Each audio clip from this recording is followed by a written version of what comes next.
This is part 2. I'm going to show you my live setup. I'm going to show you my pedal board and pedals, as well as the amp and settings I'm currently using. I'll start with the pedal board. The pedal board itself is an SKB pedal board. It is great. It's very durable. I've played many shows and packed it around and banged it up, and it's always, I've never had any problems out of it. The Y, it came in black, but I put Y tape over it just because I wanted it to be different. I don't know why, but also I was really bored one day. I will start with the pedals, going from guitar input to output. The first pedal in the chain is the Boss TU3 chromatic tuner. I found this to be different than the TU2 in that it has brighter LEDs, which makes it easier if you're playing outside in the daylight. And it seems to be a little more accurate. After that, I run into the Mark Tremonti Power Wah by Morley. A great wah. I used to use Crybabies, but I got tired of clicking them on and off, so I got this wah to try out. Of course, I was a huge fan of Mark, and I loved it. Also, the boost really adds a lot of gain when you crank it past 12 o'clock. This wah has a good sound, and it doesn't have the annoying high-pitched sounds that most other wahs have. When I run out of the wah, I go into the Boss Blues Driver, which is a great little overdrive pedal. It adds a little. It's not really overly distorted. It's really clear, and you can hear the notes much better than you can with, say, like a Metal Zone or something like that. I really dig this pedal. The settings I use on this pedal are as you see there. The next pedal in the chain is the Boss Tremolo TR2. I'm a huge fan of tremolos. I think they have a lot of uses, and this tremolo is the favorite that I've ever owned. And those are my settings. I have some presets here that I turn it to as far as the tempo goes, because I don't have a tap. That's the only drawback to this pedal, is it doesn't have a tap. Running out of the tremolo, I go into the Boss Chorus Ensemble CE5. I use this very sparingly, but when I use it, it's usually with clean tones as opposed to dirty tones. I'm not a huge fan of chorusy dirty tones. You can get some also cool modulation effects out of this when you push the limits of these knobs here, the rate and the depth. I run out of the chorus into a Danelectro Hash Brown's flanger. A very cheap flanger pedal, but very effective. It's not true bypass, which I don't like. I don't always have this one in the chain, but I wanted to put it in the chain just to show you what my full setup looks like. My settings tend to stay on this one, around at 12 o'clock. I don't use a lot of flange.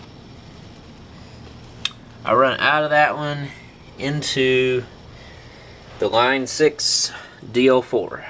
Fantastic delay pedal. Possibly the best delay pedal ever designed by mankind, and maybe one of the most popular ones. Definitely one of the most popular ones. I have a few presets on these, and then of course you have the tap tempo here.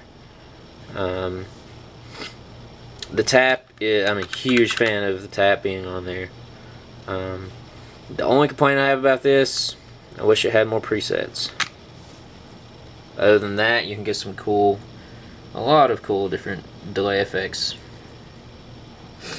Out of there, I also have a Boss DD5 digital delay. And this Boss FS5U is used as a tap tempo. As you can see, it runs directly into that pedal. I mainly use this for just normal delay that I can tap to, whereas I use the DL4 for extravagant, crazy delay sounds mainly. But occasionally I'll interchange the two just to mix it up a little. Also on my pedal board, I have a pedal over here that's not in the chain currently, but I take it in and out of the chain when I need it, because I rarely need it, so I don't always keep it in to prevent signal loss. It is the Danelectro Chicken Salad Vibrato. A great pedal. As you can see, it has a hole drilled in it here, which allows you to adjust the rate. A lot of people don't know that about this pedal. Don't know why they didn't just make a knob. I also have an EBO, which is a very cool effect, and a glass slide that I use occasionally. Alright, now it's time to move on to my amp setup. I run my guitar through wireless.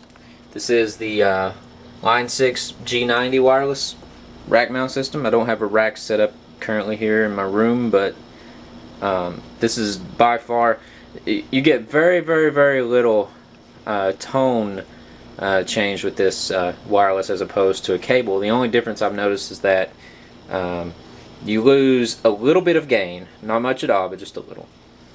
I also have an old 80s mini rack mount Boss delay. It's the RPS 10.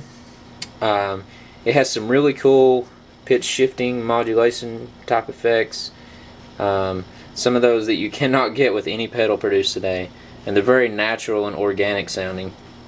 Very great little unit, and actually pretty rare and hard to find. This is the only effect that I'm running through my effects loop on my amp. All the other effects on the board are going straight into the front. The reason I do that is because I don't always have this delay on. I use it rarely, and that way I can turn it on and off without interfering with the signal of the other pedals. And also I can turn the level up or down with the effects loop based on what I'm looking for at any given point in time. Alright, the amp itself is a Mesa Boogie F50. It's 50 watts. They're out of production. I was lucky enough to have a friend who sold this to me for a good price. And this amp is incredible. I'm not sure why they stopped making these amps, but they're very similar to a single rectifier, except they aren't as muddy. Very clear, very thick sounding amp. The clean channel, is my understanding that in some guitar magazine, the clean channel, this amp was either the only amp or one of only 2 or 3 amps to receive a 5-star rating. The clean channel is what this amp is really known for. It has you can pull this knob out and make it brighter, or push it in and leave it normal. It's only 2 channels, but it does have a contour overdrive on the foot switch that allows you to add some volume and gain. It almost acts like a solo channel. I don't have the foot switch out at the moment, but and I run it through. I typically don't even use the 12-inch speaker in the combo. I run it through a Mesa 2x12 Recto cab. At times I run all 3, but I have found lately that I prefer the sound of this of the Recto cab alone. It's much thicker. Whereas if you're running the speaker of the combo, it has a lot more high end and more mid range, and it can get kind of cringy and ear piercing.